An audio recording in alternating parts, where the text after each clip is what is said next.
Kit होती थी। Kit में के अंदर सामान आता था और उस किट की एक कीमत होती थी। हिंदुस्तान की कई कंपनियों ने भी व्यापार शुरू किया, वो भी किट लेकर आई।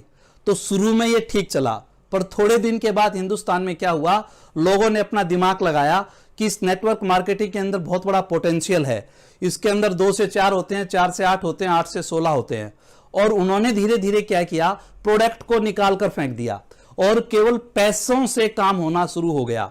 और यहीं पर चिटफंड का उदय हुआ और बड़ी बड़ी कंपनियों ने बहुत ज्यादा पैसा इकट्ठा किया। लोगों को जल्दी करोड़पति बनाने के सपने दिखाए गए, लोगों को ताकत नेटवर्किंग की दिखाई गई और सामान दूसरा दिया गया। और हिंदुस्तान के अंदर एक दौर चला, कोई कंपनी आती, साल 2 साल 3 साल वो रहती, लोगों से पैसा इकट्ठा करती। आपने स्पीक एशिया का नाम सुना होगा, बहुत सी ऐसी कंपनी आई, बहुत से ऐसे स्कैम आए और लोग ठगते चले गए। लोगों को क्या था, नटवर लाल से एक बार पूछा गया कि आप लोगों को ठगते कैसे हैं, तो नटवर लाल ने एक चीज बोली थी कि जब तक लालच रहेगा नटवर लाल पैदा होते रहेंगे। और इस कंसेप्ट की खासियत क्या थी कि जब लोग लोगों के पास जाते थे, वो कंपनी थोड़ी देखते थे, कंपनी नहीं देखते थे, वो सामने वाले को देखते थे कि मेरा जानकार आया है, मेरा रिलेटिव आया है, मेरा फ्रेंड आया है, उसको देख के लोग ज्वाइन कर लेते थे। हमने भी बहुत साल पहले जब इस बिजनेस को ज्वाइन किया था, ऐसे ही तो किया था कि एक दोस्त ने कहा था, उसके कहने पर ज्वाइन कर लिया। और हिंदुस्तान में इसी तरह से ज्वाइन होता थे। कुछ लोगों ने पैसे से जब इसको शुरू किया, कुछ ने कहा मेरे इतने पैसे आ गए, और पैसे दिखाकर लोगों को भ्रमित किया गया और लोग आते चले गए, आते चले गए। मेरी एक बात से आप अच्छी तरह से समझेंगे। एक बार क्या हुआ, एक राजा ने किसी व्यक्ति को सजा सुनाई और उसका नाक काट दिया। जब उसका नाक काट दिया तो वो व्यक्ति बुद्धिमान था, वो व्यक्ति राज्य के अंदर जाकर नाचने लग गया और शोर मचाने लग गया और कहा कि मेरे को भगवान दिखाई दे गए। लोगों की भीड़ इकट्ठी हो गई। लोगों ने उससे पूछा तू झूठ बोल रहा है? कहता है नहीं, मैं सच बोल रहा हूं। और वो नाचता रहा कि मुझे भगवान दिखाई दे गया। एक बंदे ने उसकी बात पर भरोसा कर लिया और अपना नाक कटवा लिया। और क्या हुआ, उसको भगवान दिखाई नहीं दिया। उसने उस व्यक्ति को जाकर कहा कि अरे तू कमाल करता है, भगवान तो दिखाई नहीं दिया। उसने कहा मुझे कहां दिखाई दिया था, पर अगर तेरे को अपनी स्ट्रेंथ बढ़ानी है तो तुझे भी नाचना पड़ेगा और ये कहना पड़ेगा भगवान दिखाई दे गया। और ऐसा हुआ, वो उसने भी नाचना शुरू कर दिया। 2 से 3, 3 से 4, 4 से 5 राज्य के अंदर नकटों की फौज खड़ी हो गई। और कमाल क्या हुआ, यह बात जब राजा तक पहुंची तो राजा के भी भ्रम हो गया और राजा ने कहा मुझे भी भगवान के दर्शन करने हैं। पर मंत्री बड़ा समझदार था। मंत्री ने कहा पहले मैं अपना नाक कटवाऊंगा, उसके बाद आपका नाक कटवाएंगे। और उस व्यक्ति को बुलाया गया। सारे लोग आ गए जिन्होंने अपने नाक कटवाए थे, वो लोग नाचने लगे। मंत्री ने कहा वास्तव में भगवान दिखाई देता है? बोला हाँ जी भगवान दिखाई देता है। तो बोला ठीक है, पहले मैं अपना नाक कटवाता हूं, यदि भगवान दिखाई नहीं दिया तो तुम सबको फांसी की सजा होगी। अब उन्होंने सोचा अब तो मर गए, और उन्होंने मंत्री के पैर पकड़ लिए। उन्होंने कहा जी भगवान तो दिखाई नहीं देता। तो बोला इतनी लंबी फौज कैसे बन गई? उसने सारी कहानी सुनाई कि जी मेरा नाक कटा था, मैंने सोचा एक से दूसरा हो जाएगा, दूसरे से तीसरा हो जाएगा, और इस तरह से नकटों की फौज खड़ी हो गई और राजा बच गया। और ऐसा ही दोस्तों उस समय हिंदुस्तान के अंदर आया, एक दौर आया ऐसा। लोग लोगों को ठगते चले गए, अपने ही लोगों को ठगते चले गए। और कमाल क्या हुआ, जो व्यक्ति एक बार ठगा गया, आज भी अगर उससे आप नेटवर्क मार्केटिंग का नाम लेते हो, वो व्यक्ति बोलता है वही है क्या, ठगने वाले हैं क्या। और कमाल का प्रोसेस था उन कंपनियों का। जो बंदा उस दौर में टाई लगाता दिखता था ना, तो लोग कहते थे कि ये ठगने के लिए आ गया। इस तरह का माहौल पैदा हो गया था हिंदुस्तान के अंदर। और कमाल की चीजें थी, ऐसा कहा जाता था कि जब आप आओ पैसे लेकर आना और एक बंदे को लेकर आना। फ्रिज, टीवी, ऐसी चीजें आ गई थी नेटवर्क मार्केटिंग के अंदर। एक बंदे को 15, 20, 25 हजार रुपए लेकर आते थे और उसको उसका माइंड वॉश करते थे, एक एक बंदे को, और वो व्यक्ति उसका माइंड वॉश हो जाता था और वो 20,000, 25,000 रुपए देकर चला जाता था।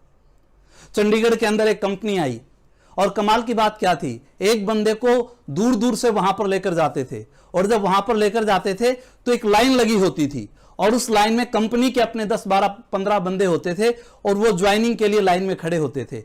बंदा सोचता था इतनी स्पीड से ज्वाइनिंग हो रही है, तो भी ज्वाइनिंग हो जा। और एक साधारण सा आदमी जिसको नेटवर्क मार्केटिंग के बारे में पता ही नहीं था, वो ज्वाइन होता चला गया। कोई किसी तरह की एजुकेशन नहीं थी। कमाल की चीज थी, लोगों को लाने के पैसे दिए जाते थे, लोगों को 5 स्टार्स के अंदर बुलाया जाता था और ठगने के बाद उसको समझ में आता था कि मैं ठग गया। इस तरह का माहौल हिंदुस्तान के अंदर था। सही और गलत के बारे में लोगों को पता ही नहीं था। इस तरह की बहुत ज्यादा नॉलेज नहीं थी, बहुत ज्यादा एजुकेशन नहीं थी, इसलिए सही और गलत के लोग पहचान नहीं कर पाए। दोस्त, एक चीज कहना चाहूंगा, असली के बिना नकली नहीं आ सकता। आपने कभी 3.5 रुपए का नोट नहीं देखा होगा। क्यों नहीं देखा होगा? क्योंकि उसका असली नहीं आया। पर आपने 500 रुपए के नकली नोट बहुत देखे होंगे। क्यों? क्योंकि उसका असली आ गया। असली और नकली की अपने को पहचान करनी पड़ेगी। पर उस दौर ने सब कुछ माहौल खराब कर दिया। चिटफंड का नाम आया, गाइडलाइंस बनी नहीं थी, अच्छी कंपनियों के ऊपर भी छापे पड़े, गलत कंपनियों के ऊपर भी छापे पड़े और लोगों ने अपने आप को ठगा हुआ महसूस किया और लोगों ने तौबा कर ली कि हम इस तरह का काम नहीं करेंगे। जैसे हर चीज का पहले खंडन होता है, उसके बाद उसका मंडन होता है, इसी तरह से इस इंडस्ट्री का हिंदुस्तान के अंदर खंडन हुआ। दोस्त, बहुत से लोगों के करोड़ों रुपए बर्बाद हुए, बहुत सी कंपनियां रातों रात करोड़ों रुपया लेकर चली गई और लोगों को समझ में नहीं आया कि ये क्या हो गया। बहुत से लोगों ने बहुत से इनाम रखे, बहुत से ऑफर्स रखे। एक कितना सुंदर सिस्टम, एक कितनी सुंदर जो व्यवस्था थी, लोगों ने अपने फायदे के लिए, लोगों ने खुद अमीर बनने के लिए लोगों को यूज किया। दोस्त, और इस इंडस्ट्री का नाम हिंदुस्तान के अंदर बड़ा बदनाम हुआ। कहते हैं ना, दूध का जला छाछ को भी फूक फूक कर पीता है। इस तरह का माहौल हिंदुस्तान के अंदर था। एक ऐसी व्यवस्था, एक तरफ मैन्युफैक्चरर था, एक तरफ ग्राहक था और बीच में मार्केट थी। व्यवस्था तो यही थी, एक तरफ मैन्युफैक्चरर है, एक तरफ ग्राहक है और बीच में मार्केट है। मैन्युफैक्चरर सामान को बनाता है, ग्राहक उस सामान को यूज करता है, दोनों इंपॉर्टेंट हैं। पर बीच में एक मार्केट है जो ट्रांसपोर्ट करती है, और जो ट्रांसपोर्ट करती है 50 से लेकर 60% पैसा इस ट्रांसपोर्ट का जाता है। और इस व्यवस्था ने किया क्या था? ट्रांसपोर्ट की जगह एक व्यक्ति को खड़ा कर दिया और उसको कहा, आप ये काम कर लो, आप विज्ञापन कर लो, आप सच्चा विज्ञापन करेंगे। मार्केट में झूठे विज्ञापन का दौर था और एक नेटवर्क बन रहा था। खुद सामान को यूज करके एक व्यक्ति बता रहा था अच्छा है या बुरा है। बट वो एक ऐसा दौर आया दोस्त, उस दौर ने लोगों के दिमाग में गलत फहमियां पैदा कर दी। लोगों की गलती नहीं थी दोस्त, राइट इंफॉर्मेशंस नहीं थी। सही और गलत के बारे में लोग अंदाजा नहीं लगा पा रहे थे। वो सामने देख रहे थे कि मेरा रिश्तेदार आया है, चलो मैं ज्वाइन हो जाता हूं। वो सामने देख रहे थे ये मेरा मित्र आया है, चलो मैं ज्वाइन हो जाता हूं। मैंने ऐसे दौर देखे हैं जब लोगों के पास आते थे तो लोगों ने पूछना शुरू कर दिया था, कितने रुपए की ज्वाइनिंग है, तू बता कितने रुपए देने हैं। अच्छा 5,000 रुपए देने हैं, ये 5,000 रुपए ले जा, मेरा पीछा छोड़ दे। इतनी अच्छी इंडस्ट्री, इतना बढ़िया काम, पर इस तरह का दौर आया दोस्त। इसमें कुछ चीजें काम की थी, कुछ चीजें मैं आपको बताना चाहता हूं। सबसे पहले कंपनी, कुछ कंपनियां ऐसी आई जिनका काम केवल लूटना था। कुछ कंपनियां ऐसी आई जो आई ही 2, 4, 5 साल के लिए थी, और उन कंपनियों ने लोगों का नेटवर्क मार्केटिंग से विश्वास उठा दिया। प्रोडक्ट के नाम पे कुछ था ही नहीं। लोगों ने उसी के अंदर पैसे ऐड करके लोगों को बांटना शुरू कर दिया। लोगों ने जब उनको यूज किया तो मन मार के यूज किया, मस्ती से यूज नहीं किया। वो फेवरेट नहीं थे, इसलिए किया कि वो उस नेटवर्क मार्केटिंग में काम करता है।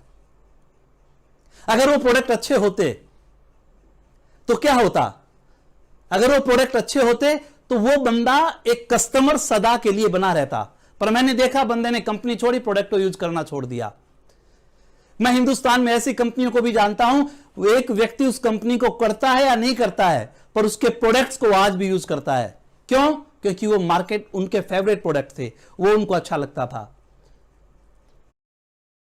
काम करना